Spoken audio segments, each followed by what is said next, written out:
¿Alguno tiene problema con que ponga a grabar la clase? No. Digo, por que puedan llegar a aparecer sus caras. Igual no, porque lo que va a aparecer es mi cara y la presentación, pero les pregunto siempre por las dudas. Bueno, esta primera clase es sobre microscopía y técnica histológica.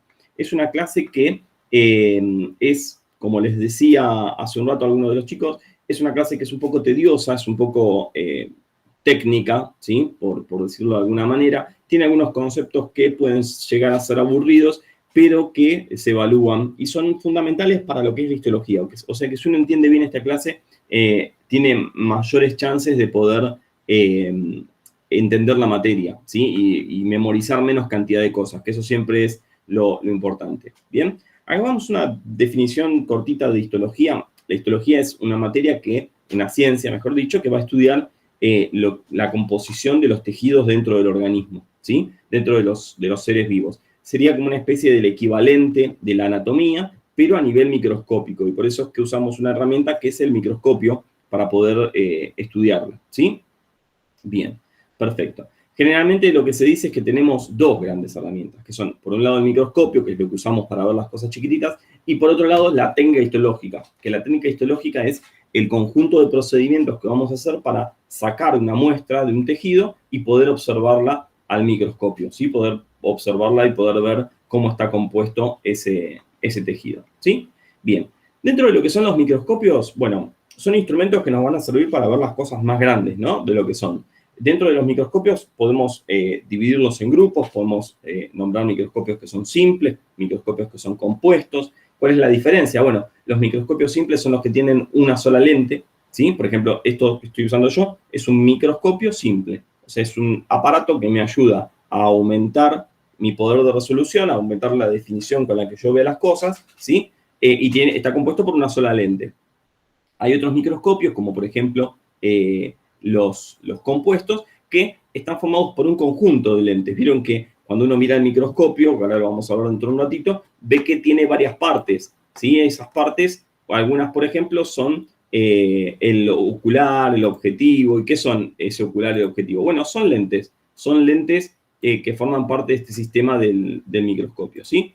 Bien, perfecto. De hecho, si miramos la imagen del microscopio, vamos a tener que identificar algunas de las partecitas, ¿sí? Esto se tomaba más que nada en la presencialidad porque como se rendían exámenes orales con un microscopio ahí adelante, había que saber las partes del microscopio y explicarlas. A veces nos preguntaban para qué servía cada una. Por las dudas hacemos un repasito rápido, pero digamos que en este momento quizás no es lo más relevante para la clase así virtual, ¿no? Pero bueno, igual está bueno que lo manejen. Tenemos dentro de lo que es un microscopio óptico, que es lo que se ve en la imagen de la derecha, diferentes partes. Tenemos una parte mecánica, que también se la llama estativo, que es toda la parte que le va a dar sostén al microscopio, ¿sí? Va a estar dada por el pie, que es la parte de abajo, la parte donde se apoya el microscopio. Tiene una columna, tiene un tubo, que es esta parte que está acá con el número 3, que esto es importante. El tubo es por donde van a viajar los rayos lumínicos desde el preparado hasta nuestro ojo, que va a estar acá arriba, ¿sí? En la parte más superior del microscopio. Vamos a empezar a marcar. Acá estaría el ojo, ¿sí? Acá estaría el ojito. Bien, perfecto. Entonces, el tubo es el lugar por el que van a viajar esos rayos lumínicos. Es importante porque dentro del tubo, según las características del tubo, vamos a tener diferentes tipos de microscopios. Lo vamos a ver ahora dentro de un rato. Y después hay lentes, ¿sí? Por ejemplo, tenemos a las lentes objetivo, que son las que están acá abajo, que son las que nos van a dar el mayor aumento dentro de lo que es un preparado. Tenemos al lente ocular, que es el que acá está marcado con el número 9, que también nos va a dar parte del aumento del microscopio, ¿sí? Y siempre recuerden, esto es importante porque lo preguntan mucho en los choice, que cada una de estas lentes aumenta una determinada cantidad de veces lo que estamos viendo, ¿sí? Los objetivos, que son estos que marqué acá abajo, y el ocular, que es el que marqué acá arriba, aumentan cierta cantidad de veces y las imágenes que estamos viendo con el microscopio. Y es importante entender que esa cantidad de veces que aumentan las cosas se multiplican entre ellos. Por ejemplo, si nosotros tenemos un objetivo que aumenta 10 veces las cosas, un 10 por, que puede ser, por ejemplo, un seco débil, ¿sí? Y un ocular que aumenta 10 veces las cosas, ¿sí? O sea, el ocular también va a aumentar 10 veces las cosas. Nosotros tenemos que entender que el aumento total que va a tener este microscopio, que tiene un ocular de 10 por y un objetivo de 10 por, es en total de 100 por. Es decir, que yo con un ocular de 10 y un objetivo de 10 voy a aumentar las cosas 100 veces, ¿sí? Bien, perfecto. Eso con respecto a las lentes, al sistema de lentes. Después tenemos un sistema que es el sistema óptico de iluminación, que es el que corresponde a todas las partes del microscopio que van a influir en la incidencia de los rayos de luz sobre el preparado, ¿sí? ¿Qué van a hacer? El condensador, el diafragma, que están acá abajo, ¿sí? El condensador es, imagínenselo como una lente que lo que va a hacer es hacer que todos los rayos de luz se concentren en un punto, es decir, condensa los rayos de luz en un punto. El diafragma, que es como el diafragma de una cámara de fotos, vieron que se cierra y se abre dejando entrar mayor o menor cantidad de luz. Un portafiltro que va a estar interpuesto en el medio del rayo lumínico para darle una coloración a ese rayo lumínico o una característica óptica, ¿sí? Puede ser, por ejemplo, un filtro de luz polarizada, puede ser, por ejemplo, un filtro de color azul, y eso le va a dar diferentes características a la luz, ¿sí? Que van a influir en las características de la imagen que se va a formar. Un tornillo del condensador que me va a permitir mover el condensador, esa lente que decíamos recién que condensa los rayos de luz, y un espejo, que en realidad el espejito hoy en día está reemplazado en muchos microscopios por una lamparita directamente. El espejo es este espejo que está acá abajo, ¿sí? Y hay muchas preguntas de Choice con respecto a este espejo, porque el espejo este es un espejo que tiene una característica que de un lado es plano, ¿sí? No me salió plano eso, pero de un lado es planito, es derecho, y del otro lado es cóncavo, es así. Y eso me sirve para que los rayos lumínicos en el lado cóncavo, cuando se reflejan ahí los rayos de luz, se condensan y se concentran en un punto. Y eso aumenta la cantidad de luz que voy a tirar sobre el preparado, ¿sí? Eso me sirve para, en ambientes que son poco iluminados, condensar los rayos lumínicos en un punto, ¿sí? Y después, del otro lado es plano, entonces ese lado se usa para lugares con mayor luminosidad. Lo que se dice es que el lado cóncavo es para luz natural, una luz ambiente, y el lado plano es para luz artificial, ¿sí? Para una lamparita, por ejemplo. Eso es importantísimo, porque si, por ejemplo, uso la luz del sol y uso el lado cóncavo me va a hacer efecto de lupa y la luz del sol me puede llegar a generar un daño en el ojo, ¿sí? Me puede llegar a lastimar el ojo. Entonces, es importante saberlo y es pregunta de Choice, así que ténganlo en cuenta. Con respecto a la imagen que se forma de un preparado, de un tejido que estoy viendo, la imagen que forma el microscopio siempre tenemos que saber que es mayor, virtual e invertida. Y ahí tenemos otra pregunta más de Choice. Se suele preguntar bastante eso. ¿Qué quiere decir que sea una imagen mayor, virtual e invertida? Ahora en un ratito lo vamos a ver, pero básicamente es que lo voy a ver más grande, lo voy a haber dado vuelta, ¿sí? Y lo voy a aumentar 2 veces. Eso quiere decir virtual, que lo aumento 2 veces, ¿sí? Una vez por el objetivo y otra vez por el ocular. Tengo los 2 aumentos, lo que me va a generar una imagen de tipo virtual, ¿sí? Ahora, en un ratito vamos a ver bien ese concepto. Bueno, esta es la imagen del microscopio óptico convencional, el que se usa en la facultad y el que se usa en la mayoría de los servicios de patología. En realidad, en los servicios de patología tienen algunos que son un poquito más complejos, un poquito más armatoste, porque, bueno, tienen algunas herramientas más que no tienen estos básicos. Estos son los básicos que se usan para estudio, ¿sí? Fíjense los objetivos, que son estos lentes que tenemos acá, que se ven ahí agrandaditos, y el ocular que está acá arriba, que es por donde miramos nosotros. Bien, generalmente hay 2 tornillos, que son un tornillo grande como este que se ve acá y un tornillo chiquitito, que sirven para manejar el foco. El tornillo grande se llama macrométrico y el tornillo chico se llama micrométrico, ¿sí? ¿Y por qué grande la parte de los objetivos, la parte que está acá? Porque lo que quiero mostrarles es que hay objetivos que son más largos y objetivos que son más cortitos, ¿sí? Y hay objetivos que tienen las lentes más chiquititas, como este que está acá, y hay objetivos que tienen las lentes más grandes, como este que está acá. Bueno, esas lentes, ¿sí? Son inversamente proporcionales al aumento. Cuanto más grande es la lente, menor aumento tengo. Cuanto más chiquita la lente, mayor aumento tengo. Es a la inversa de lo que uno pensaría, ¿sí? Porque las lentes más chiquitas suelen ser más cóncavas, suelen tener más pancita, entonces hacen un mayor aumento. ¿Bien? Y con la longitud pasa al revés. Cuanto más largo es el objetivo, Cuanto más largo es, mayor aumento, y cuanto más cortito, menor aumento. Ese es directamente proporcional al aumento, la longitud, ¿sí? Bien, perfecto. Con respecto a las nociones de óptica, ¿sí? Suelen molestar bastante con las nociones de óptica, con ciertos conceptos de óptica, como son la apertura numérica, el poder de resolución y el límite de resolución. La verdad es que de óptica, como siempre les digo, se podría dar una clase entera sobre óptica, sobre nociones de óptica y sobre estos conceptos, pero la verdad es que a nosotros no nos interesa, porque nosotros no queremos ser técnicos ópticos, sino que a nosotros nos interesa lo necesario como para entender cómo funciona el microscopio, ¿sí? Y para entender cómo funciona el microscopio, lo que tenemos que tener en claro son estos tres conceptos de todo lo que es óptica, ¿sí? Hay capítulos enteros en los libros, pero nosotros tenemos que tener en claro estos tres conceptos. ¿Por qué? Porque son los importantes para el manejo del microscopio y porque son los que toman, ¿sí? No vamos a aprendernos toda la teoría sobre óptica, si no nos la van a evaluar y nos la vamos a olvidar dentro de un mes, ¿entienden? Entonces no tiene mucho sentido. Vamos a prestar atención a estos tres conceptos, son tres nada más, que hay que entenderlos bien, y si los entendemos, sale todo automático, sale todo solo. Miren, vamos a arrancar por el concepto de apertura numérica. Bueno, ¿qué es la apertura numérica? La apertura numérica es de todos los rayos de luz, ¿sí? Que entran, que atraviesan el preparado. Imagínense que el preparado está acá, está ahí interpuesto. Bueno, de todos los rayos de luz que ingresan al preparado, del otro lado, los que salen, ¿qué porcentaje de esos rayos lumínicos ingresan al objetivo que tengo en uso? Por ejemplo, al seco fuerte. Vieron que yo les dije que intervenía y tenía que ver con la capacidad de aumento, tenía que ver el tamaño de la lente, que este tenía una lente más grande y este tenía una lente más chiquitita. Bueno, este que tiene una lente más grande va a permitir que ingresen mayor cantidad de rayos lumínicos que salen así de una fuente, van a ingresar mayor cantidad. En cambio, en este van a ingresar menor cantidad, menor porcentaje.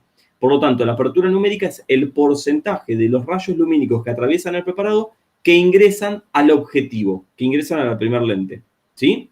Por ejemplo, una apertura numérica de 0,65 me indica que el 65% de los rayos que emergen del preparado, que salen del preparado, ingresan en la lente. Y una apertura numérica de 1 me indica que el 100% de esos rayos salen del preparado e ingresan en la lente, ¿sí? ¿Y por qué es importante el concepto de apertura numérica? Porque el concepto de apertura numérica va a estar ligado directamente con el poder de resolución del microscopio, ¿sí? Miren, la apertura numérica se dice que es igual a n, ¿sí? Por el seno de alfa. Esto hay que acordárselo. ¿Por qué hay que acordárselo? Bueno, miren, ¿qué es alfa? Alfa es el semiángulo de apertura. ¿Qué es el semiángulo de apertura? Es el ángulo que hace el rayo lumínico más externo y el rayo lumínico del centro. Esto forma un ángulo acá. Ese ángulo es el ángulo que denominamos alfa, ¿sí? Bueno, el seno de alfa, el seno de ese ángulo, por n, que n es el seno del ángulo de incidencia, el seno del ángulo que viene acá, por el seno del ángulo este de acá afuera, el ángulo entero, el ángulo de apertura. Bueno, este número me va a determinar la apertura numérica, es decir, qué porcentaje de los rayos lumínicos ingresan en el objetivo. ¿Y por qué es importante entender? Ahí está Daza. ¿Por qué es importante entender esto de alfa? Bueno, porque yo tengo formas de variar ese número, de variar alfa. ¿Y cómo hago para variar este número que tengo acá? Bueno, para variar el semiángulo de apertura, yo, por ejemplo, puedo usar una gotita de aceite de cedro. Seguramente lo escucharon nombrar en la cursada, ¿o no? Que les decían que el aceite de cedro se usa para un objetivo, que es el objetivo de inmersión, que es el de mayor aumento. ¿Escucharon nombrar algo de eso? Bueno, el aceite de cedro se usa como medio para que la luz, ¿sí?, se junte más, para que los rayos lumínicos hagan un menor ángulo. Entonces, ¿qué logro con eso? Logro que alfa, ¿sí?, aumente, o sea que el porcentaje de rayos lumínicos que ingresan en el objetivo sea mayor, o sea, aumentar la apertura numérica. ¿Entienden? Y eso es importante, ¿por qué? Miren, porque si yo digo que el poder de resolución es la apertura numérica por sobre lambda, si yo aumento la apertura numérica, estoy aumentando el poder de resolución. ¿Entienden? Entonces, a mayor apertura numérica, mayor poder de resolución. Por lo tanto, si yo, en lugar de usar el aire, que el aire tiene un n de 1, ¿sí? Ven acá que les puse el ejemplo, el aire tiene un n de 1. En lugar de usar aire, uso aceite, que tiene un n de 1,5, estoy haciendo que el poder de resolución sea un 50% mayor. ¿Entienden? Ese 0,5 que tengo extra se me traduce acá. Entonces estoy aumentando el poder de resolución. Y ahí tienen un ejemplo de pregunta de choice, porque muchos choice les dicen, ¿cómo hago para aumentar el poder de resolución? Y les dan opciones. Y entre las opciones por ahí les ponen cambiando el medio de refracción, que es esto que tenemos acá. El medio de refracción, ¿cuál puede ser? Y bueno, puede ser el aire, normalmente lo más común, que nosotros no pongamos nada, que no pongamos gotita de nada. Puede ser vidrio, puede usar una lente en el medio, ¿sí? Puede usar agua o puede usar aceite, que el aceite de cedro es el más utilizado en estos casos, ¿sí? El aceite de cedro se usa con un objetivo especial, que es el objetivo de 100 por, es el de mayor aumento de todos, que es el que llamamos objetivo de inmersión. ¿Bien? Perfecto. ¿Hasta acá me siguen? ¿Se me durmió alguno? ¿No? Es aburrida esta clase, yo sé que es densa, pero bueno, son conceptos que hay que tener y que hay que manejar. ¿Bien? Bueno, entonces, el poder de resolución lo puedo cambiar cambiando la apertura numérica, es decir, cambiando el medio de refracción. Esa es una posibilidad. Y otra posibilidad que tengo es cambiando las características de la luz. La Paz, estás despierta, María Paz. Perfecto, qué genial. Muy bien. Ahora, escuchen. Lambda, que es esta letra que está acá abajo, me indica la longitud de onda de la luz que estoy usando. ¿Sí? ¿Se acuerdan que yo antes les dije que en la parte de abajo del microscopio yo podía poner acá un filtro y, por ejemplo, poner un filtro de color azul para cambiarle el color a la luz? Bueno, perfecto. ¿Para qué quiero cambiarle el color a la luz? Porque si yo miro, la luz blanca tiene una longitud de onda de 5.550 Armstrongs. Pero la luz azul, miren, tiene una longitud de onda más chiquita. Lambda es la longitud de onda de la luz que uso para ver en el microscopio. Entonces, si yo uso una luz con una longitud de onda menor, lo que estoy haciendo en definitiva, si yo bajo lambda, es aumentando el poder de resolución. ¿Entienden? Entonces, me dicen, ¿cómo puedo variar el poder de resolución? Me preguntan en el examen. Bueno, tengo dos formas. O aumento la apertura numérica para aumentar el poder de resolución. ¿Y eso cómo lo hago? Bueno, sencillo. O cambio el medio de refracción o cambio el tamaño de la lente. Pongo una lente más grande y van a entrar mayor cantidad de rayos lumínicos, ¿o no? Bien, entonces, o cambio el medio de refracción o cambio el color de la luz. En lugar de usar luz blanca, uso luz azul. O luz violeta, miren, 4.000 Armstrongs, más chiquito todavía. O luz ultravioleta, 2.500 Armstrongs, la mitad de la luz blanca. ¿Entienden? Entonces, si en lugar de usar luz blanca, yo uso luz ultravioleta, voy a estar prácticamente duplicando el poder de resolución del microscopio. ¿Entienden? Solo cambiando la luz. Y por último hay un ejemplo ahí, que es el ejemplo de los electrones, que fíjense, es de 0,0056 Armstrongs. Súper, súper, súper, súper chiquitito. Y eso va a hacer que el poder de resolución sea súper, súper, súper, súper grande, súper alto, porque es la inversa. Yo estoy bajando esto mucho, el poder de resolución me sube mucho. ¿Y dónde se usan electrones? En el microscopio electrónico, justamente. ¿Entienden? Entonces, si yo uso electrones en el microscopio electrónico, estoy aumentando muchísimo, muchísimo, muchísimo el poder de resolución. ¿Me siguen hasta acá? Perfecto. Muy bien. Bueno, bárbaro. Eso es el poder de resolución. ¿Y el límite de resolución qué es? Bueno, es lo contrario, es la inversa. ¿Sí? Siempre yo les digo, ¿qué es bueno? ¿Tener poder o tener límites? Tener poder, obviamente. ¿A quién no le gusta tener poder? A todos, ¿sí? Ahora, si yo les digo a ustedes, tienen poder absoluto, buenísimo, se ponen contentos, hacen lo que quieren. Pero si yo les digo, tienen límites absolutos, es un garrón, estás totalmente limitado. Bueno, con esto pasa lo mismo. El límite de resolución es una característica negativa, es la inversa al poder de resolución. El límite de resolución entonces es la misma forma que la misma fórmula, perdón, que el poder de resolución, pero dada vuelta. La apertura numérica la tengo abajo y lambda lo tengo arriba. ¿Entienden? Entonces, si aumento la apertura numérica o si disminuyo lambda, estoy disminuyendo el límite de resolución. O sea, aumentando el poder de resolución. ¿Entienden cómo es? Es la inversa.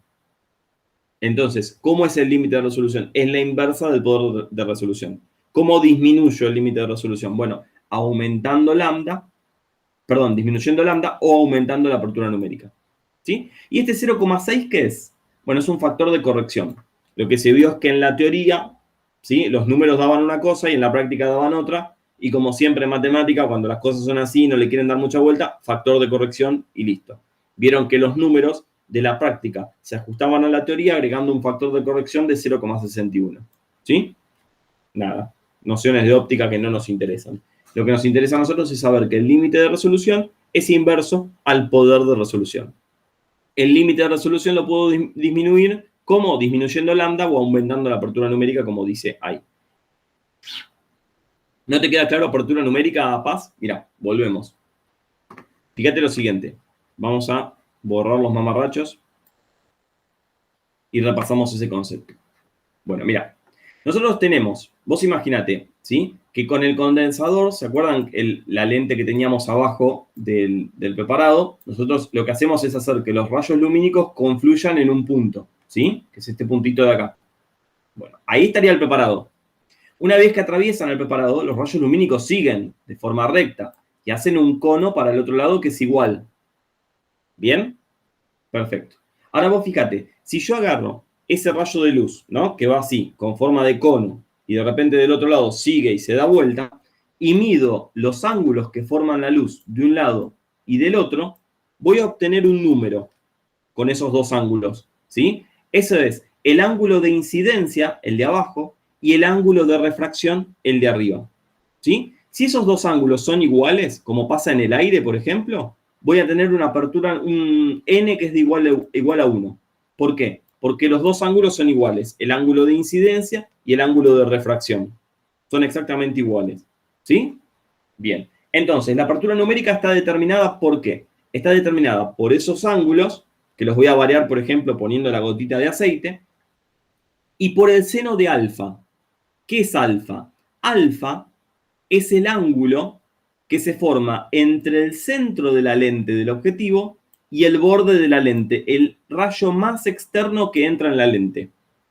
¿Sí? Entonces, supongamos que en estos rayos lumínicos que salen del preparado yo tengo, por decir un número, no sé, 1000 fotones, ¿sí?, que salen ahí del preparado. Salen 1000 fotones. Bueno, de esos 1000 fotones, mi objetivo tiene la capacidad de captar 500, o sea, el 50% nada más.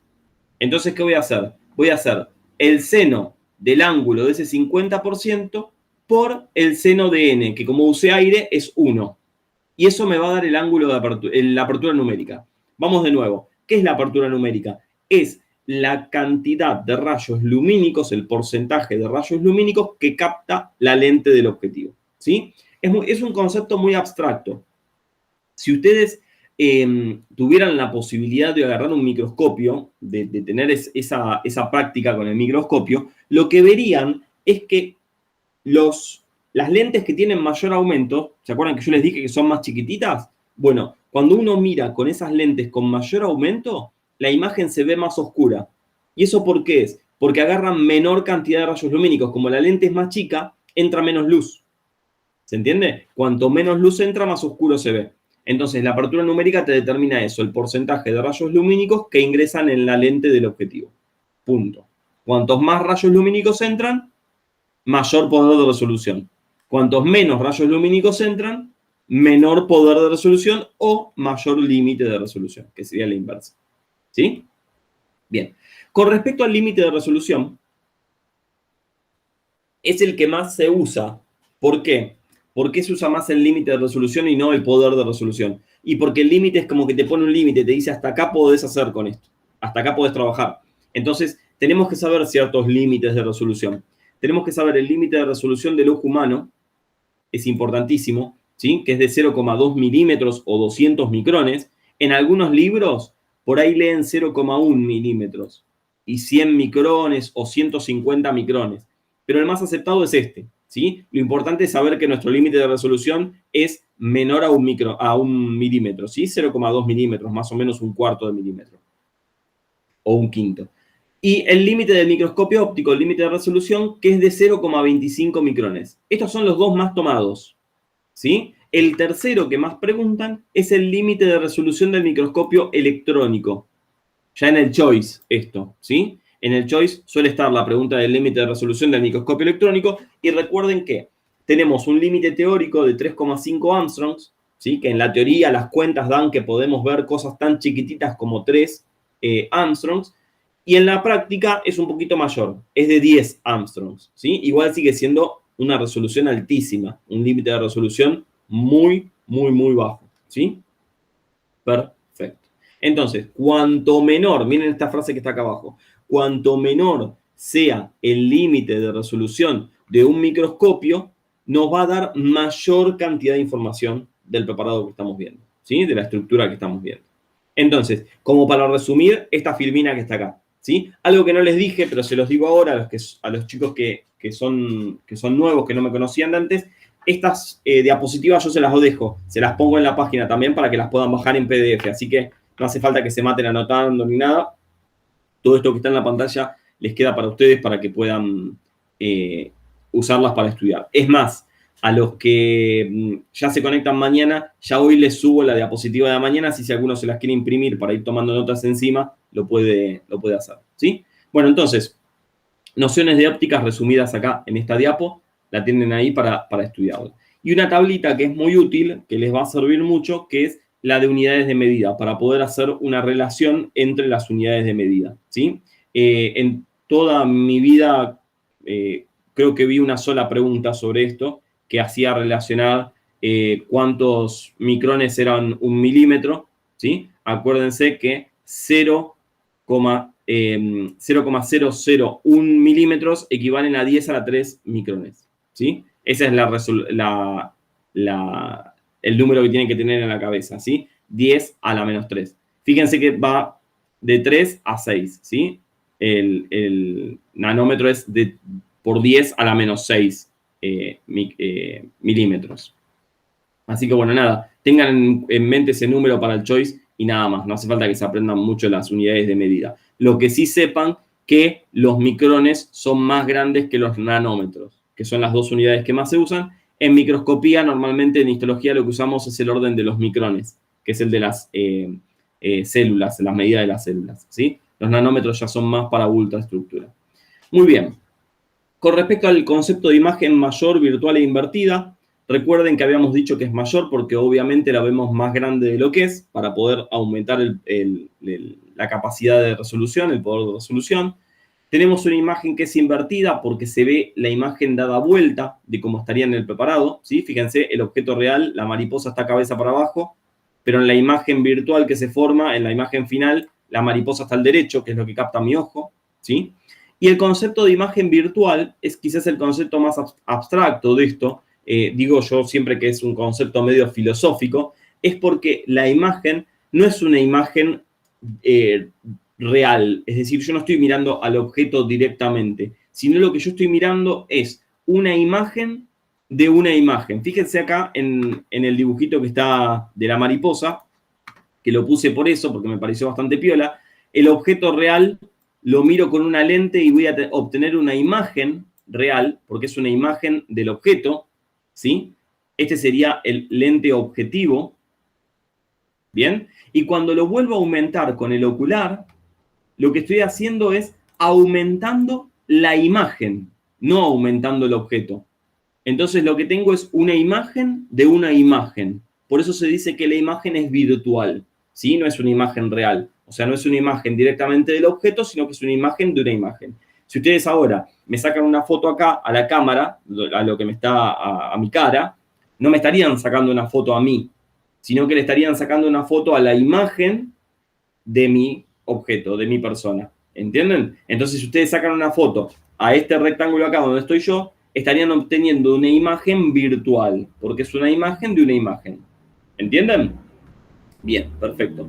Esa imagen de una imagen lo que permite es aumentar la cosa, el objeto, multiplicar el tamaño con el que lo estamos viendo, es decir, aumentar el poder de resolución. ¿Bien? Perfecto. Bueno, muy bien. Con respecto a los microscopios, Hay varios tipos de microscopios. Vieron que tenemos el microscopio de campo oscuro, el de polarización, el de fluorescencia, el de contraste de fase. Son un montón de microscopios que tienen características raras. Bueno, ¿qué tenemos que saber de estos microscopios? Si nos ponemos a leer, cada microscopio es un mundo y tenemos un millón de cosas para decir de cada uno de ellos. Nosotros nos van a interesar ciertos tipos de microscopios.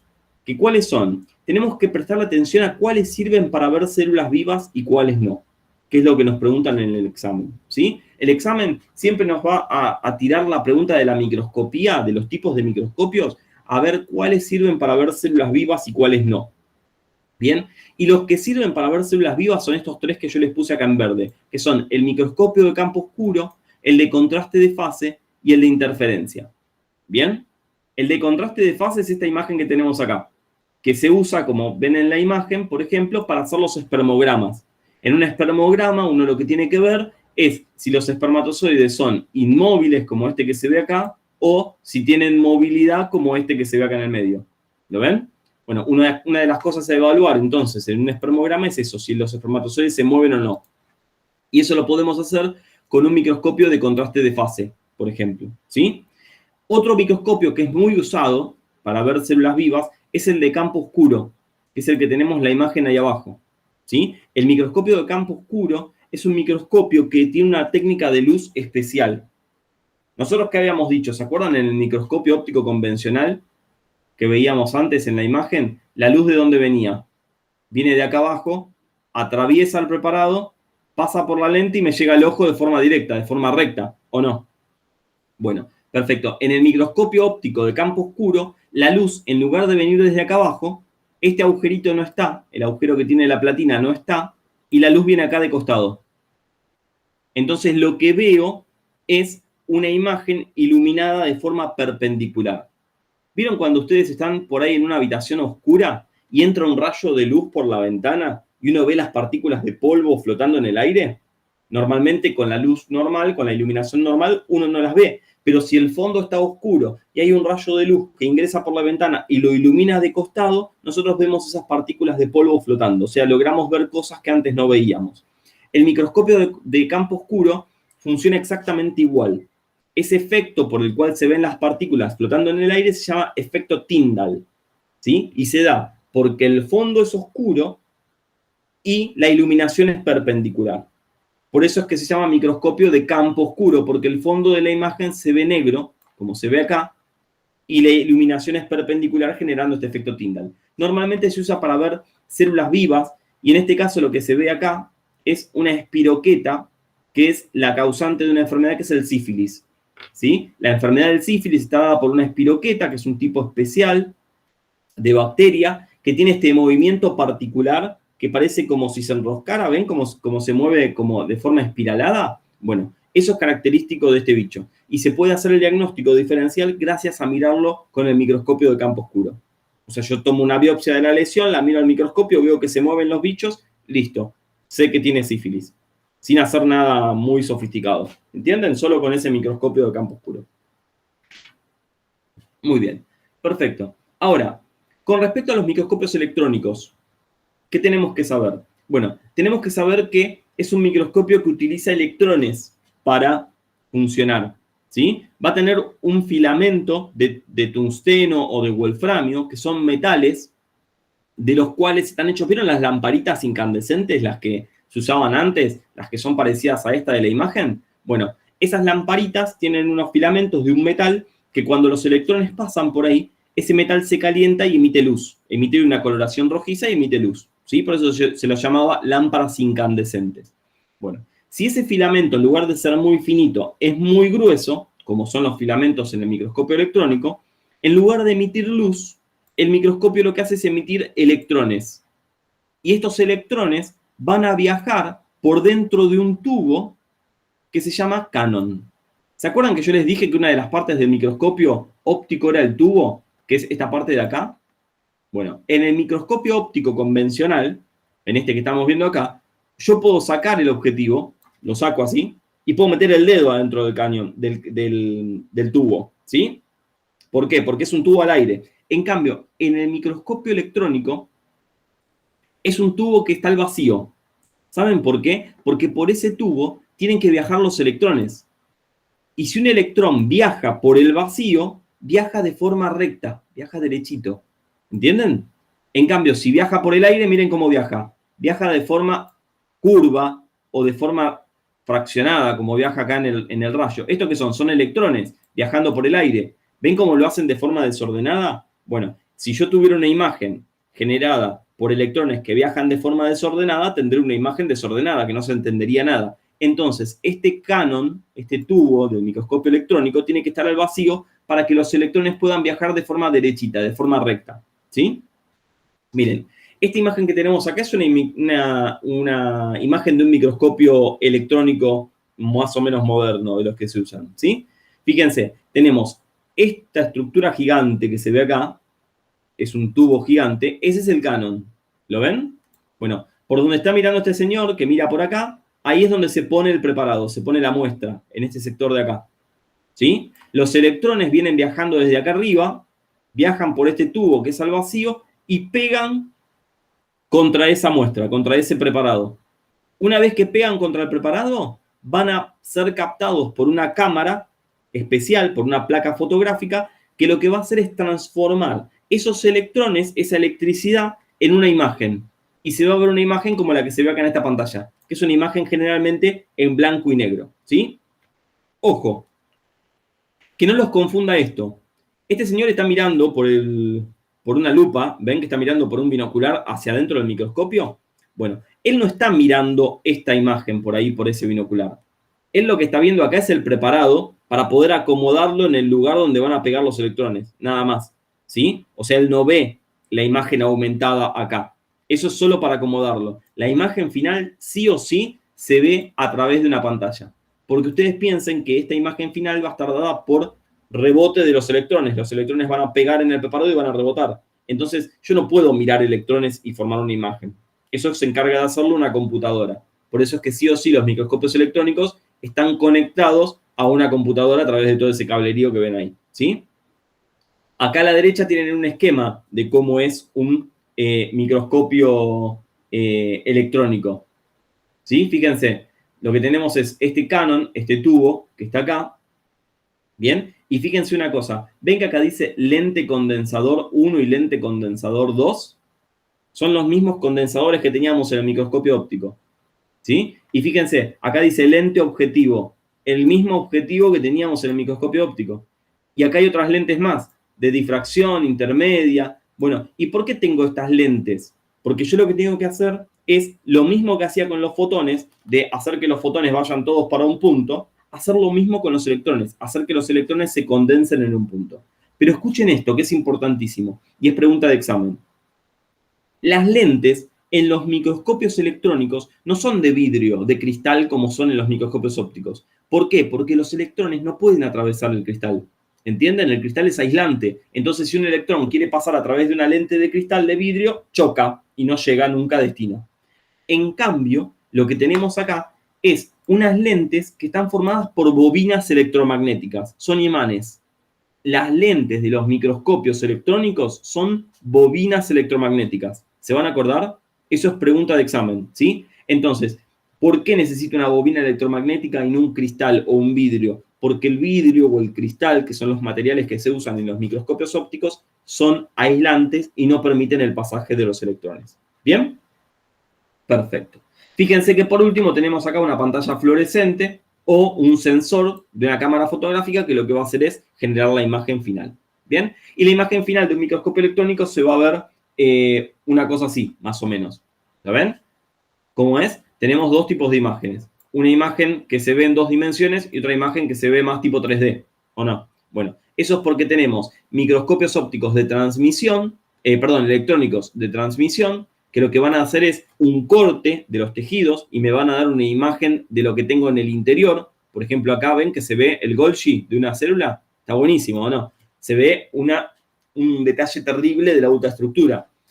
En cambio, con el microscopio óptico de barrido, lo que yo obtengo es una imagen superficial de la célula o del elemento que estoy viendo. Por ejemplo, acá, ven que se ven 2 leucocitos y un eritrocito, pero se ven desde afuera. No veo las organelas en el interior. Entonces, recuerden, microscopio óptico de barrido una imagen superficial, una imagen 3D, porque hace un barrido superficial con los electrones. En cambio, el microscopio óptico de transmisión lo que hace es atravesar el preparado con los electrones y hacer un corte de esa célula. Por lo tanto, me da ultraestructura. ¿Bien? ¿Me siguieron hasta acá? Genios. Perfecto. ¿Cómo vienen? ¿Dudas, preguntas, consultas? Jocelyn se ve que no aguantó la clase y se fue. Bueno, muy bien. No importa, después la pueden ver en grabado o no. O pueden no verme nunca más. Bueno, escuchen. Microscopio electrónico entonces de transmisión y de barrido. Se van a acordar para el examen, súper preguntados. Una pregunta que es clavada en los exámenes es la diferencia entre un microscopio electrónico y un microscopio óptico, que nosotros la fuimos nombrando recién. Por ejemplo, que la imagen en el microscopio electrónico es en blanco y negro, pero que en el microscopio óptico es coloreada, o puede que no. El microscopio electrónico me sirve solo para ver tejidos muertos, en cambio en el óptico puedo ver células vivas o células muertas. Las lentes son de vidrio en los microscopios ópticos y en... perfecto. Perfecto. Pensé que te había sido. Dije, uy, bueno, se aburrió. En cambio, en el microscopio electrónico son bobinas electromagnéticas. Bueno, todo eso lo tienen todo detalladito acá en este cuadrito, ¿sí? Que después se los paso con las diapos, así lo tienen para repasarlo. ¿Bien? Recuerden, este cuadrito súper tomado, diferencias entre microscopio óptico y microscopio electrónico, que son las que ya estuvimos viendo, más alguna otra con detalle, como por ejemplo el espesor con el que se cortan los preparados, ¿sí? Que, nada, son detalles muy finitos, pero que pueden aparecer en algún que otro choice. ¿Bien? Los tienen todos resumidos acá en el cuadrito este. Así que, súper importante, si pueden ese, se lo pasan y se lo dejan pegado por ahí por algún lado, diferencias entre microscopio óptico y microscopio electrónico. Muy bien. Habiendo terminado con esa parte de la clase, que es una parte que es bastante tediosa, que es la parte de técnica histológica, de microscopía, vamos a pasar a una parte que es un poquito menos tediosa, un poquito más interesante, que es la parte de técnica histológica, ¿sí? Bien. ¿Qué es la técnica histológica? La técnica histológica es un conjunto de pasos que yo voy a tener que seguir para agarrar un pedacito de tejido y poder transformarlo en un preparado histológico, es decir, poder mirarlo al microscopio. ¿Bien? Esta técnica histológica puede ser de dos tipos. Puede ser una técnica histológica mediata, ¿sí? Que va a tardar mucho tiempo en formarse, es decir, voy a tardar por ahí hasta una semana en poder hacer el preparado, y técnicas que son inmediatas, donde yo lo que necesito es apurarme para poder observar la muestra, porque eso puede ser, por ejemplo, una biopsia de un paciente que necesita el resultado urgente para saber si lo que tiene es, por ejemplo, un cáncer o no, ¿entienden? O si la verruguita que te sacó de la piel es benigna o maligna, ¿entienden? Entonces necesito los resultados de manera más veloz. Para eso se usan los métodos inmediatos, ¿sí? Con respecto a los métodos inmediatos, normalmente lo que se hace es mantener al tejido vivo y se lo puede observar con coloración o sin coloración. ¿Bien? Cuando se usa coloración, como ese tejido está vivo, puedo tener dos tipos de técnicas. Técnicas intravitales, que son técnicas que se aplican directamente sobre el paciente, por ejemplo, un contraste, ¿sí? O una inyección de tinta. Eso es una técnica que es intravital. Acuérdense, intra significa dentro y vital, obviamente, vivo, ¿sí? Entonces se hace en pacientes vivos, se hace directamente en el paciente. Y hay técnicas que son supravitales, que son las más utilizadas, porque son menos cruentas, que se hacen sacando un pedacito del tejido y manteniéndolo vivo fuera del paciente. Lo pongo en una solución fisiológica que lo mantenga vivo durante un tiempo y lo tiño fuera del paciente. Se hace in vitro. Entonces, intravital in vivo, supravital in vitro. Lo que hago es teñir al tejido cuando todavía está vivo en estas técnicas inmediatas. ¿Bien? Los colorantes que se suelen utilizar son, miren, por ejemplo, el verde jano, ¿sí? Que me sirve para tener mitocondrias, el azul de metileno, el rojo neutro, que me sirve para tener también las mitocondrias de las células, o los macrófagos, tinta china, que me sirve para tener macrófagos. Son colorantes que se pueden usar sobre tejidos que estén vivos, ¿sí? Perfecto. Algunos de estos colorantes, como por ejemplo el verde jano o el rojo neutro, son los que se usan para hacer los tatuajes.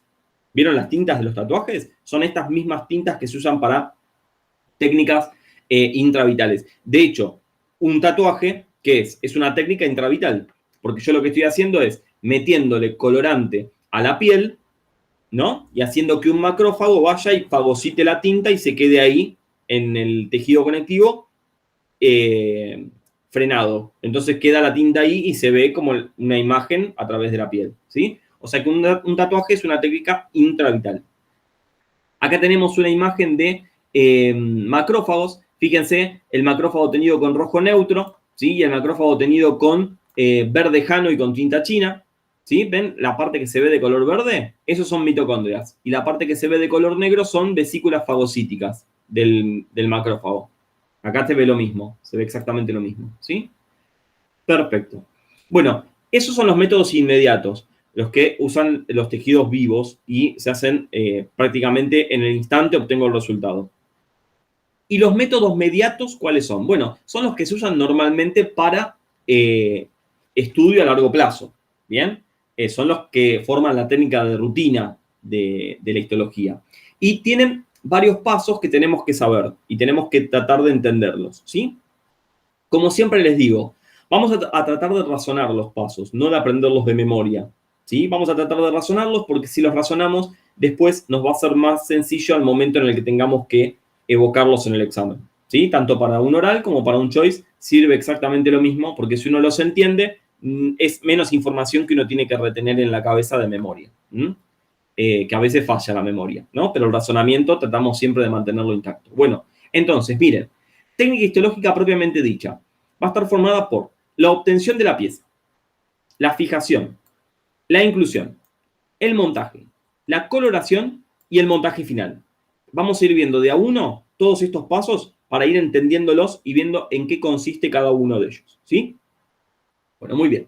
Obtención de la pieza. Fácil, ¿no? Digamos que es el paso más sencillo de toda la técnica histológica, es sacarle un cachito de tejido a un paciente.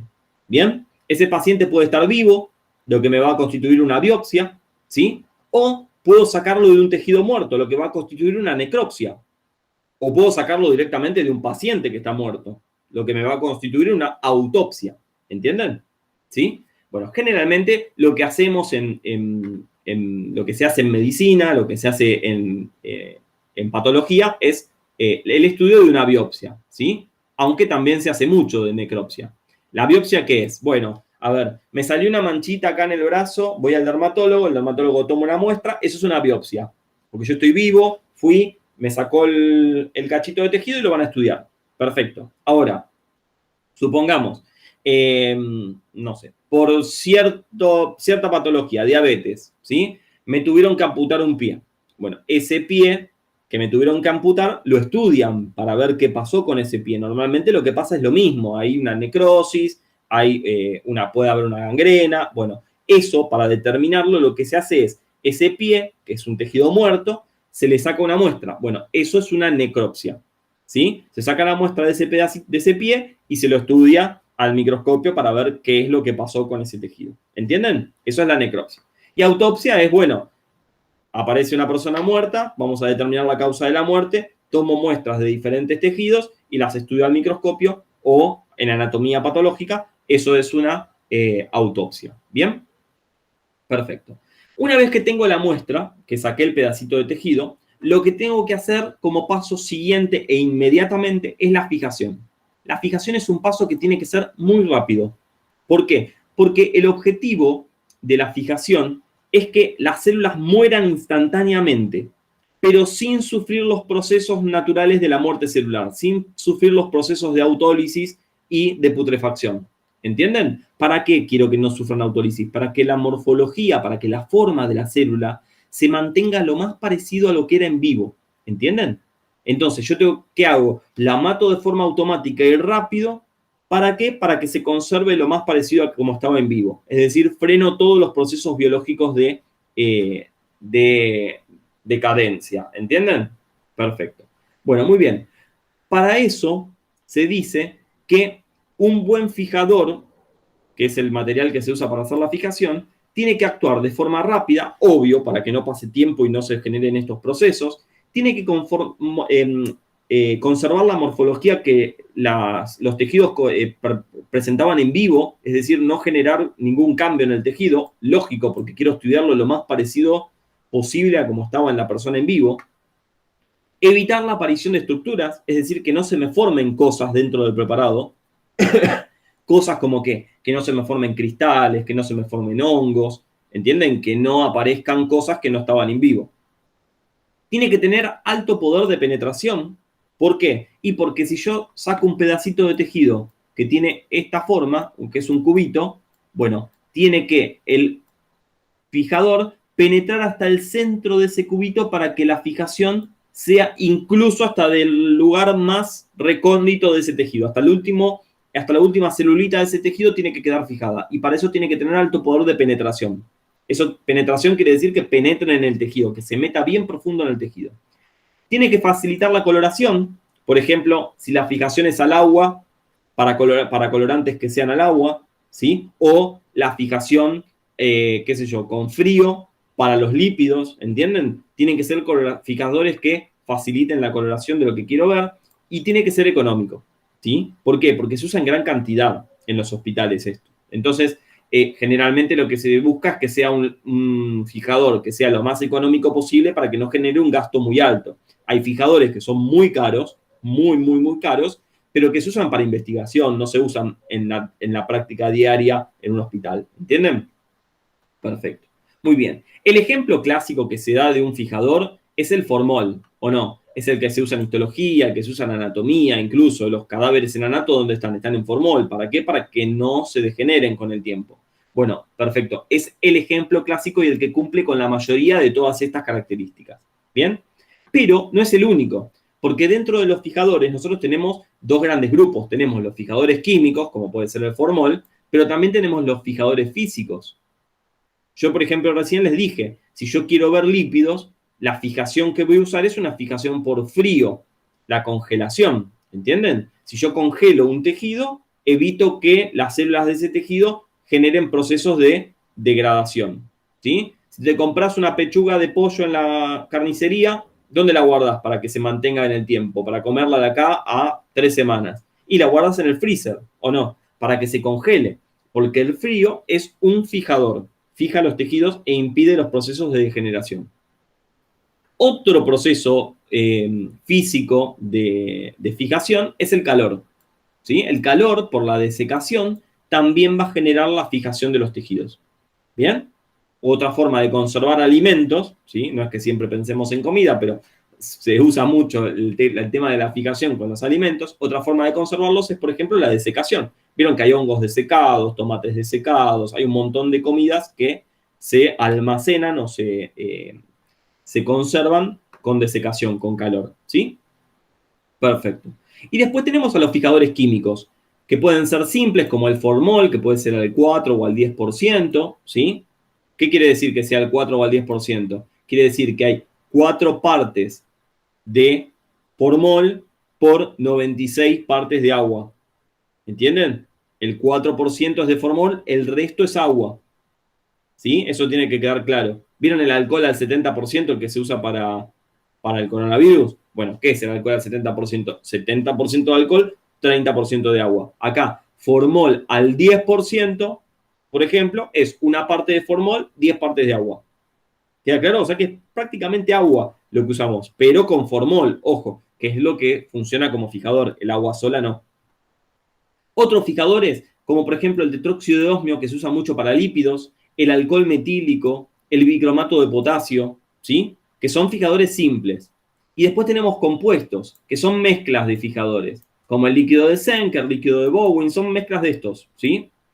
El líquido de Heli, ¿sí? El Carnoy, nada. Esto que les suene algún nombre. El que más preguntan, no es que pregunten, que les vayan a decir, bueno, a ver, hablame del líquido de Zenker. No, sino que les puede aparecer como opción en un choice que el líquido de Zenker es un fijador, punto, nada más, ¿sí? Por eso les digo que les suenen los nombres y nada más. No los van a molestar mucho con eso. Muy bien. Una vez que lo fijé, tengo el pedacito de tejido en el formol, ¿sí? Listo. Ya me quedo tranquilo porque no se va a degradar eso. Lo tengo ahí en formol, está conservado. Buenísimo. ¿Qué tengo que hacer? Tengo que incluirlo. Tengo que hacer la inclusión. ¿Para qué sirve el paso de la inclusión? ¿Alguien sabe para qué sirve? El paso de la inclusión es un paso que es importantísimo para poder cortar el preparado. Porque, ¿saben qué significa incluir el preparado? Significa ponerlo en un medio que sea lo suficientemente sólido como para que el corte no me lo desarme, no me lo rompa todo. ¿Sí? Bien, perfecto. Generalmente, el agente inclusor que se usa por excelencia de rutina es la parafina, que es el material con el que se hacen las velas. Por eso está la vela ahí al costado. Bien, se incluye al preparado en parafina. Pero escuchen algo, tengo un gran inconveniente. La parafina, ¿alguien tocó alguna vela una vez? Sí, seguro, la mayoría de ustedes debe haber tocado una vela. ¿Vieron que la parafina es grasosa? Tiene esa consistencia grasa, es hidrofóbica, no se mezcla con el agua. ¿Y cuál es mi problema? Bueno, mi problema es que yo use formol al 4%, es decir, que tengo un 4% de formol y un 96% de agua ahí en ese fijador. O sea que mi preparado, mi cachito de tejido está metido en un montón de agua y si yo lo quiero incluir en parafina, no me va a servir porque la parafina es hidrofóbica, entonces lo va a repeler. Entonces, ¿qué tengo que hacer? Bueno, tengo que hacer una serie de pasos que van a consistir en, primero, una deshidratación. Le tengo que sacar el agua. ¿Cómo le saco el agua? Bueno, lo voy a ir poniendo en frasquitos con concentraciones crecientes de alcohol. ¿Sí? ¿Yo qué tengo? Tengo el cachito de tejido en formol al 96% de agua y 4% de formol. Bueno, tengo que ir sacando todo ese 96% de agua. Entonces, lo voy a meter en alcohol al 70%, lo dejo ahí unas horas, después lo paso a alcohol al 80%, lo dejo ahí unas horas, después al 96% y después al 100%, hasta que desplacé el total del agua. Cuando llegué acá, ya no queda agua, queda 100% etanol, 100% alcohol. ¿Sí? Buenísimo. Pero ¿qué pasa? El alcohol tampoco se me mezcla con la parafina. ¿Por qué? Porque es un alcohol que es muy débil, el etanol. Tengo que ponerlo en un alcohol más fuerte que me disuelva la parafina para que la parafina pueda penetrar hasta el último rinconcito del preparado. ¿Sí? Y ese alcohol más fuerte que se usa es un alcohol que se denomina silol o toluol. ¿Los escucharon hablar? ¿Escucharon hablar del silol o el toluol? El silol o el toluol, que también se lo llama sileno o tolueno, son alcoholes industriales que se usan como solventes. ¿Vieron el Poxirran, el pegamento ese que es el pegamento de contacto que se pone en las superficies y después se pegan y no se separan más? Bueno, ese Poxirran tiene como solvente el silol. Tiene un olor muy fuerte, ¿sí? Ya no se usan más con silol porque es adictivo, genera adicción, ¿sí? Entonces antes lo usaban para drogarse. ¿Vieron? Los ponían adentro de las bolsitas. No sé si vieron alguna vez esa imagen de los chicos en la calle con una bolsita de papel y aspirando en la bolsita. Bueno, lo que hacían era poner en el interior el pegamento ese, como tenía silol o tolueno, se drogaban con ese alcohol, ¿sí?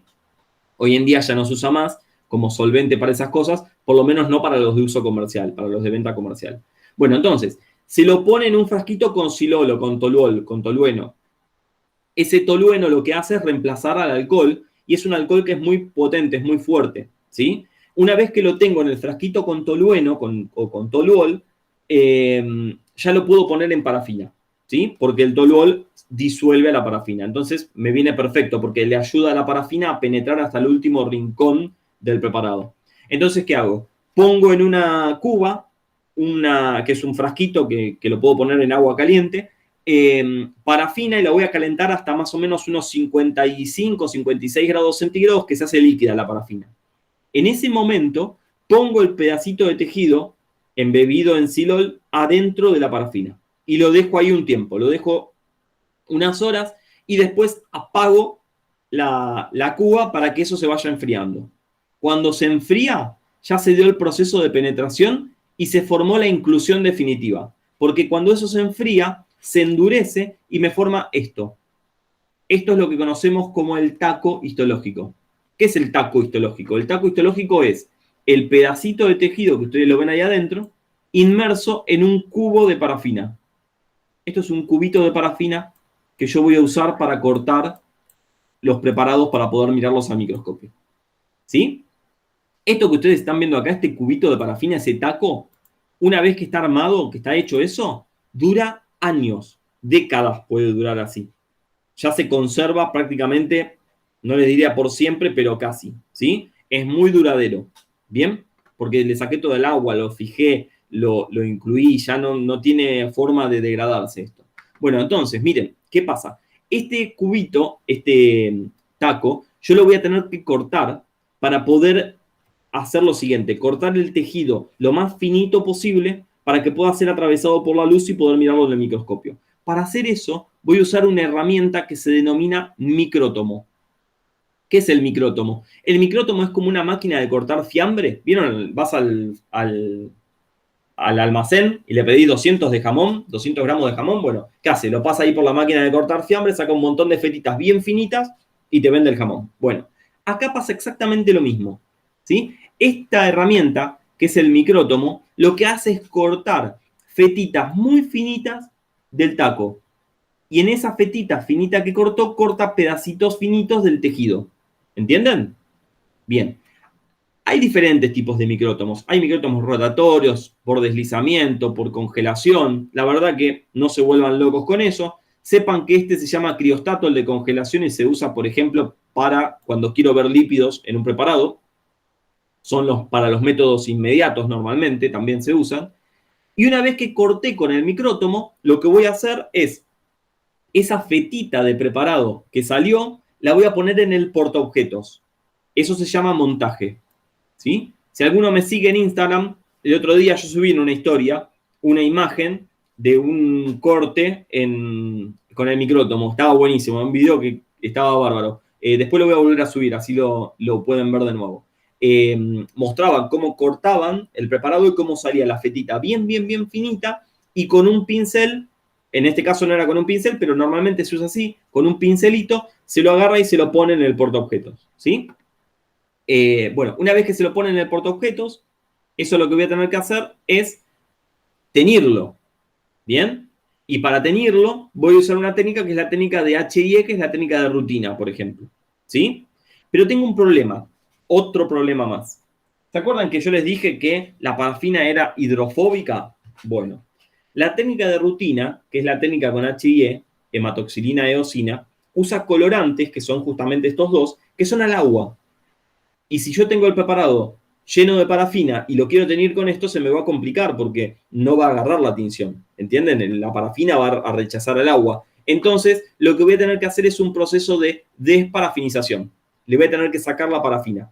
¿Y cómo lo voy a hacer? Bueno, voy a hacer, ¿se acuerdan los pasos de antes de ponerlo en silol y antes de eso en alcohol? Bueno, hago lo mismo pero al revés. Lo pongo primero en silol, ¿sí? Y después lo voy a poner en cantidades, fíjense, decrecientes de alcohol. Es decir, lo mismo que acá, pero al revés. Primero al 100, después lo pongo al 96, después lo pongo al 80 y después lo pongo al 70. ¿Qué voy haciendo? Le voy agregando agua de a poquito. ¿Entienden? Lo voy hidratando. ¿Para qué lo quiero rehidratar? Bueno, para hacer la coloración propiamente dicha. Como los colorantes son al agua, para hacer la coloración necesito que el medio esté hidratado, el tejido esté hidratado. ¿Sí? Perfecto. Una vez que hice la coloración, lo que voy a hacer es lavarlo con agua de la canilla, ¿sí? Eso se llama viraje. Y una vez que lo lavé con agua, lo voy a tener que deshidratar de nuevo. Qué pesado con el agua, ¿no? Con ponerle agua y sacarle agua. Bueno, ¿saben lo que pasa? Que si yo no lo deshidrato, si yo lo dejo con agua, se me echa a perder el preparado, se le hacen hongos adentro porque queda húmedo. Entonces necesito sacarle todo el agua posible. Y para eso lo que voy a hacer es ponerlo en un frasquito con alcohol y lo saco. Hago así, tic, lo mojo en alcohol, como una galletita en la leche. ¿Vieron cuando mojan la galletita? Bueno, exactamente igual. Agarro el preparado y hago tic, lo pongo en alcohol y lo saco. Cuando hago eso, lo termino de deshidratar y me queda listo para hacer el montaje final. ¿Qué es el montaje final? El montaje final es, yo tengo, miren, el portaobjetos, que es este vidrio grande, ¿no? Este rectángulo grande de vidrio. Muy bien. Le puse el preparado, que es esa cosita de color que está ahí, que ya está teñido y está puesto ahí en el portaobjetos. Bueno, encima le voy a poner este otro vidrio. ¿Ven ese vidrio redondito que aparece? Eso es un cubreobjetos. El cubreobjetos lo que hace es tapar al preparado, para que ese preparado no se degrade y pueda durar en el tiempo, ¿sí? Estos preparados, una vez armados, duran un montón de tiempo, chicos, duran décadas, ¿sí? Una vez un alumno me trajo un microscopio que era de un abuelo de él, un microscopio súper viejo, era un microscopio de bronce, que tenía preparados que habían venido con el microscopio. El microscopio lo buscamos, lo miramos y tenía una etiquetita, era de 1800 y algo el microscopio. No me acuerdo bien exactamente la década. O sea que esos preparados tenían casi 150 años cuando los miramos. Se veían impecables, se veían perfectos. ¿Saben por qué? Porque habían cumplido seguramente con todos estos pasos de la técnica histológica de manera correcta. Seguramente no les quedó ni una gotita de agua, no les quedó absolutamente nada y esos preparados duraron eternamente, ¿sí? Seguramente hoy en día se deben seguir viendo igual de bien que en ese momento que los miramos. Entonces, la técnica histológica a mí me sirve para que estos preparados puedan perdurar en el tiempo. Y eso me sirve para poder estudiarlos con mayor fidelidad, ¿sí? Para que se den una idea, el preparado de piel tenía una etiquetita que decía piel de Homo sapiens. Y me causó muchísima gracia, porque me causó gracia que dijera de Homo sapiens, ¿no? Como especificando un nombre así bien en latín, bien antiguo. Ni siquiera piel humana, piel de mono, no, piel de Homo sapiens. Me causó mucha gracia. Bueno, muy bien.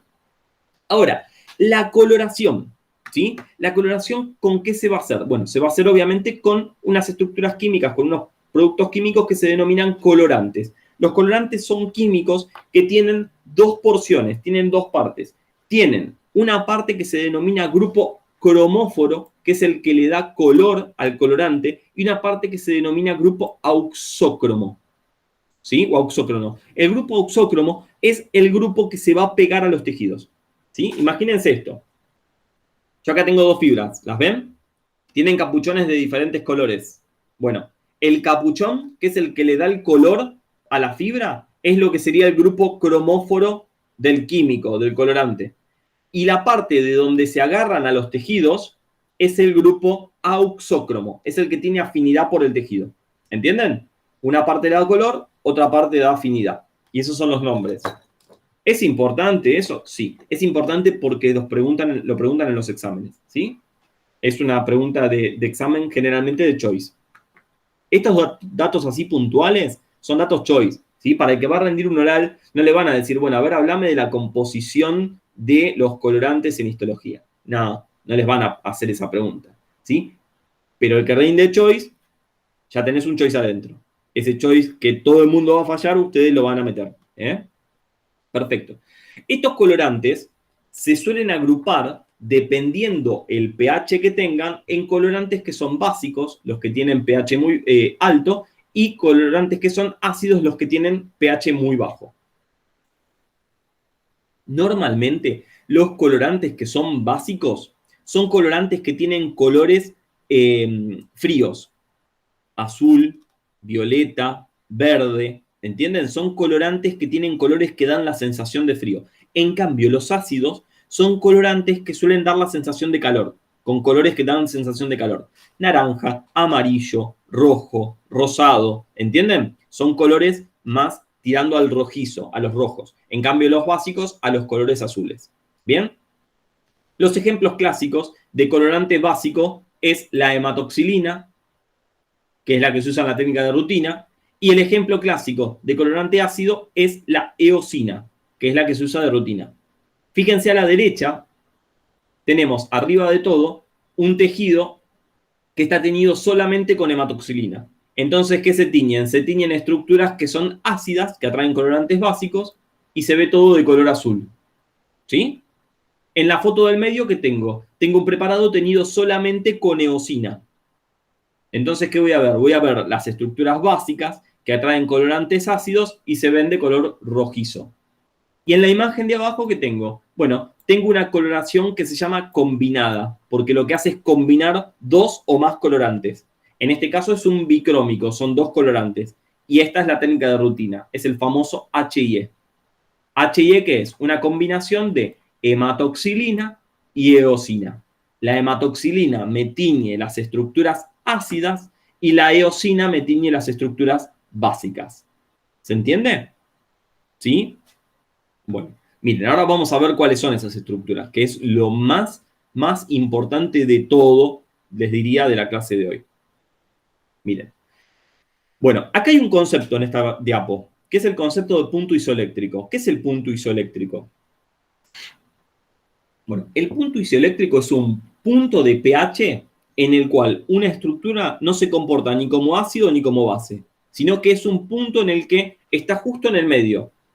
Tiene iso igual y eléctrico cargas. Tiene iguales cargas que el medio que lo rodean, ¿sí?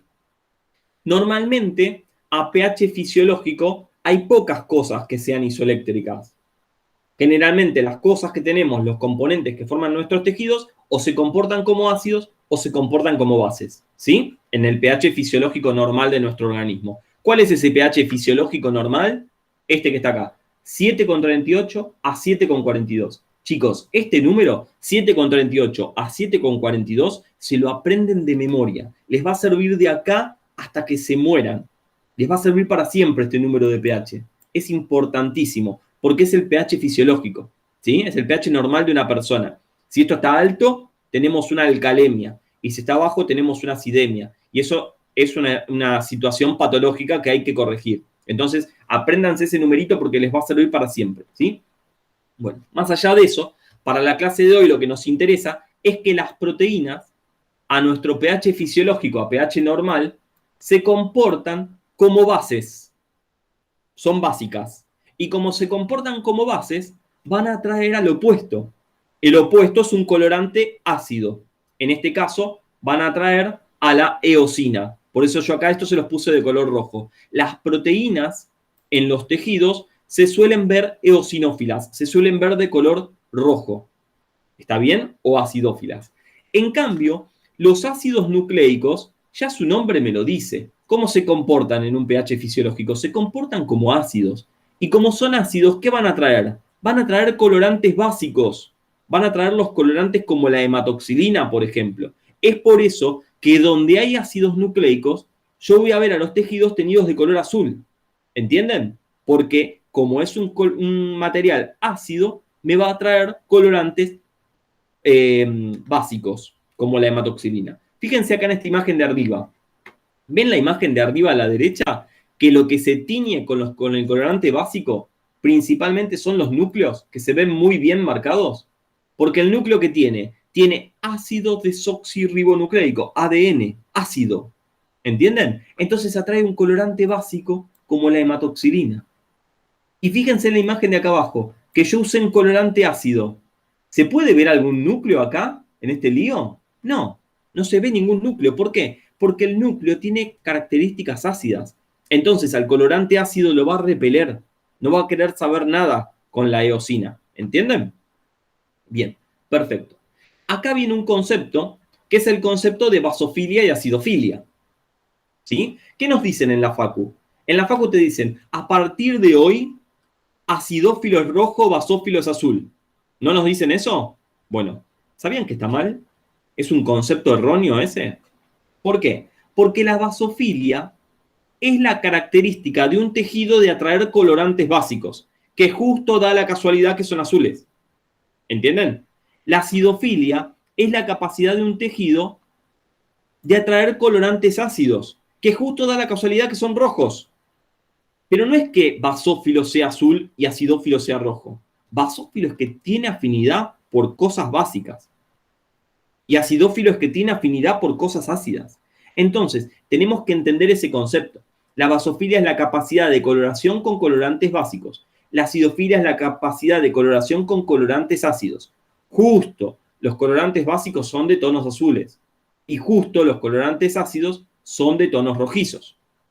¿Sí? Pero no quiere decir que sean sinónimos acidofilia de rojo y basofilia de azul.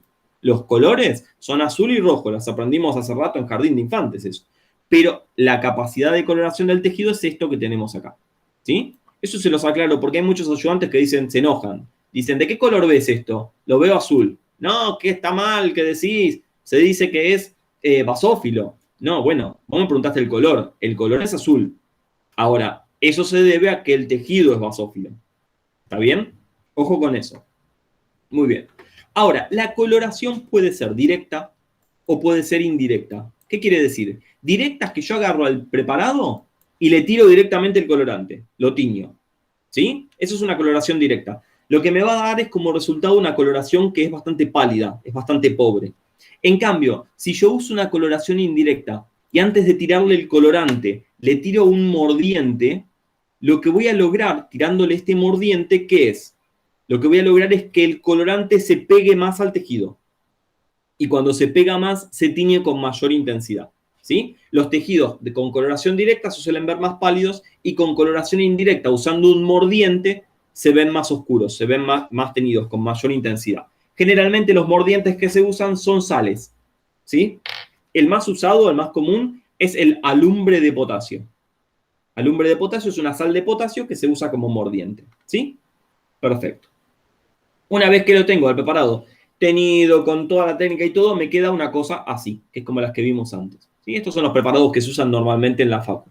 Quizás alguno de ustedes tuvo la posibilidad de ver un preparado, de tocarlo y de mirarlo al microscopio. El que no, bueno, es algo así como lo que se ve en la imagen, no es gran cosa, ¿sí? Es un pedacito de vidrio con un cachito de tejido teñido ahí en el medio y tapado con un cubo de objetos. Nada más que eso, ¿sí? Lo que pasa es que, bueno, si lo miramos al microscopio, se ven unas cosas que son fantásticas, que son hermosas. Bueno, muy bien. Ahora, concepto de metacromacia y de ortocromacia. ¿Qué son estos conceptos? Bueno, miren, la coloración ortocromática, el prefijo orto, con perdón de la palabra, significa verdadero. O sea que la ortocromacia es una tinción que va a tomar el verdadero color del colorante. ¿Sí? Si el colorante es rojo, se va a tener rojo. Si el colorante es azul, se va a tener azul. ¿Qué son las que vimos hasta acá? Estos son coloraciones ortocromáticas. Colorante azul me da una coloración azul, colorante rojo me da una coloración roja, los mezclo, tendré un bicrómico, nada raro. Pero hay un concepto que es el concepto de metacromacia. La metacromacia es la capacidad de algunos tejidos y de algunos colorantes de teñirse de un color diferente al que tiene el colorante. Generalmente, lo que hacen es un colorante que es de color azul, el tejido lo convierte en color rojo. ¿Sí? Ese es el concepto de metacromacia. Un colorante que suele ser azul, lo cambia a color rojo. Ahora, para que se dé este fenómeno de metacromacia, tengo que combinar dos cosas. Un colorante que sea metacromático y un tejido que sea metacromático. ¿Sí? Hay tejidos que yo los tiño con colorantes metacromáticos y no se van a teñir con metacromacia. ¿Sí? Bien. ¿Cómo son los colorantes metacromáticos? Bueno, miren, son catiónicos, lo que quiere decir que tienen cargas positivas.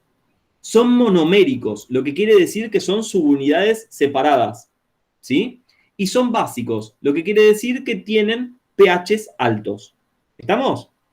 Bueno, para que se atraiga un colorante con un tejido, que tienen que tener características opuestas, ¿no? Dijimos que los tejidos ácidos atraían colorantes básicos, los tejidos básicos atraen colorantes ácidos. Siempre al opuesto. Bueno, para que un tejido sea metacromático, tiene que ser totalmente opuesto al colorante. Si el colorante es catiónico, el tejido tiene que ser un aniónico, un tejido aniónico, es decir, con cargas negativas, ¿sí?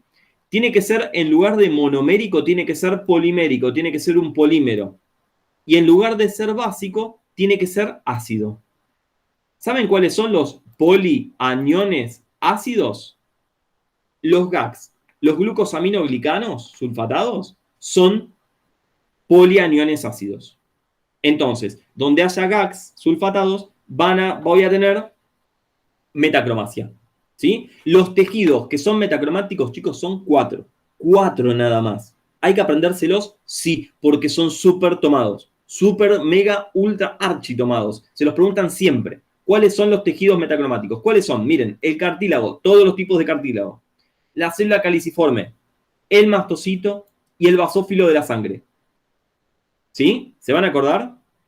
Estos 4 tejidos son tejidos metacromáticos. Es decir, que si yo los tiño con metilvioleta, con azul de metileno, con azul de toluidina, con Alcian Blue o con musicarmín de Meyer, se van a teñir de color rojo.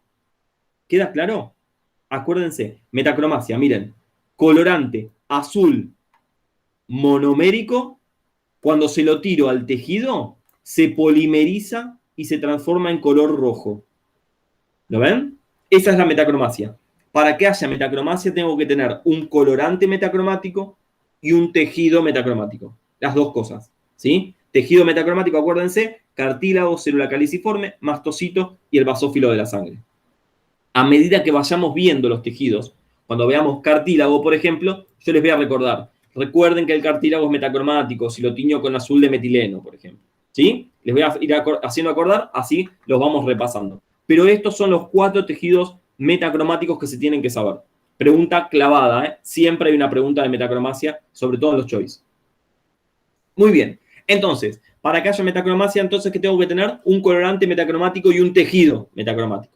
Las dos cosas. Muy bien. Ahora, cuadrito mágico. Para terminar con la clase de hoy. ¿Sí? Cuadrito mágico. Miren. Este cuadrito es fundamental. Este cuadrito, chicos, sí o sí se lo hacen en un papelito y se lo dejan pegado por algún lado, porque les va a salvar la vida con todas las estructuras de histología. Con todo lo que hay que ver de histo, les va a salvar la vida este cuadrito. Miren.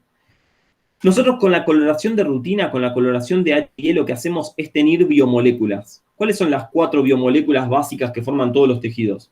Los ácidos nucleicos, las proteínas, los glúcidos y los lípidos. ¿Sí? Ácidos nucleicos, proteínas, glúcidos y lípidos. Bien. Con la técnica de HIE, los únicos que se tiñen son los ácidos nucleicos y las proteínas.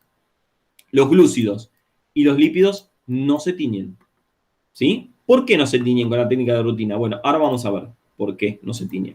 Miren, los ácidos nucleicos, como dijimos antes, tienen características ácidas, ¿sí? Por lo tanto, con HIE son positivos.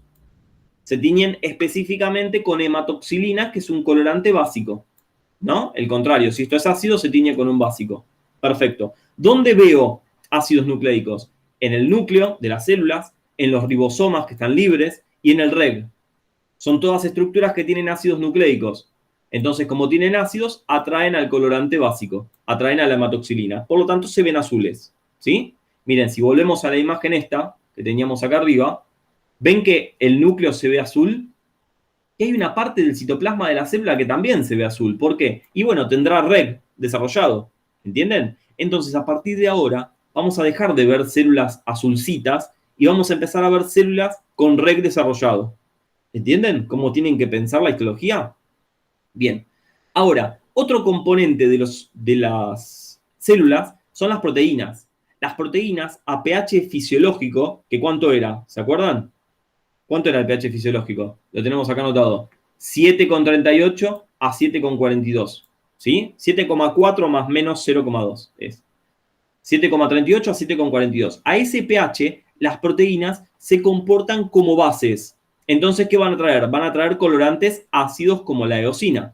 Van a ser positivos con eosina. Por lo tanto, las proteínas se van a tener de color rojo, de color acidófilo, ¿sí? Van a tener coloración acidófila. ¿Qué ejemplos tenemos de proteínas en la célula? Bueno, obviamente el citoesqueleto, el retículo endoplasmático liso, las mitocondrias tienen mucha cantidad de proteínas, los gránulos decimógeno, los gránulos con enzimas en el interior de las células, son todos elementos que tienen gran cantidad de proteínas. Por eso una célula que tenga, por ejemplo, un citoesqueleto desarrollado, se va a ver más bien eosinófila, más bien rojiza. Por ejemplo, la célula muscular. ¿Vieron que el músculo se ve más bien rojo? Bueno, ¿por qué es eso? Porque tiene un citoesqueleto súper desarrollado y además porque tiene gran cantidad de mitocondrias. Entonces voy a ver una célula que es bien acidófila, ¿sí? Y el núcleo de esa célula, ¿cómo se va a ver? El núcleo de la célula muscular. Se va a ver basófilo, se va a ver azul. No importa en qué célula estoy, siempre los núcleos son basófilos, acuérdense, ¿sí? Bien, entonces a partir de ahora, si veo una célula roja, voy a pensar en una célula que o tiene un citoesqueleto desarrollado, o tiene mucha cantidad de mitocondrias, o tiene gránulos de secreción en su citoplasma. ¿Bien? Perfecto. ¿Y qué pasa con los azúcares, con los glúcidos?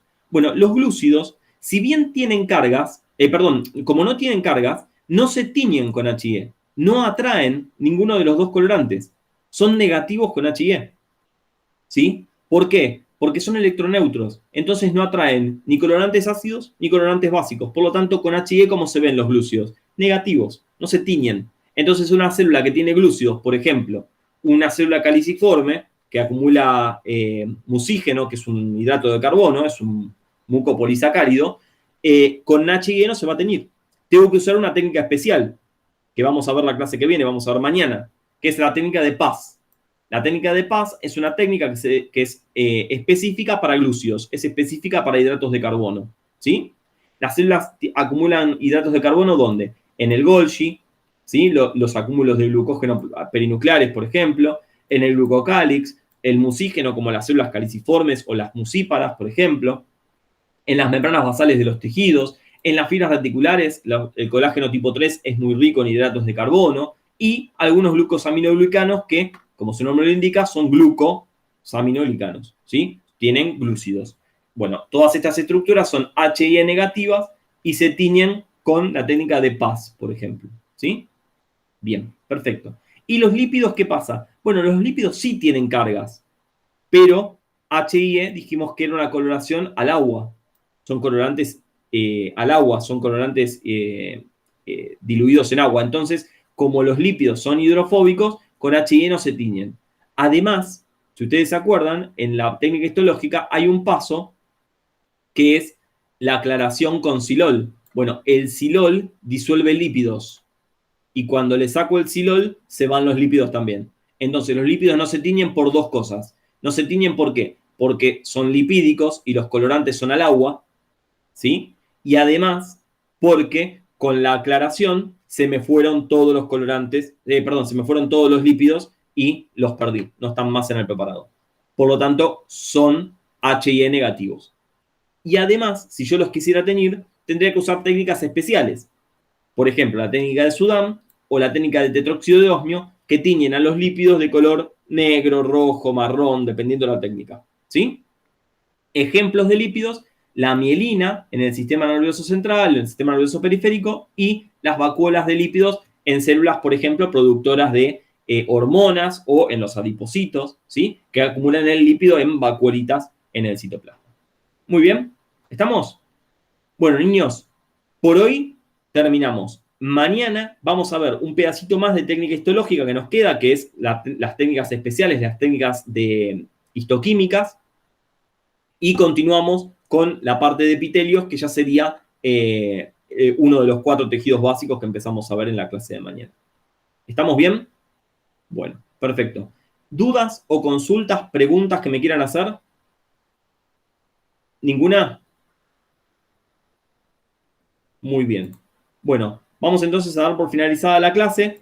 Les agradezco por su atención.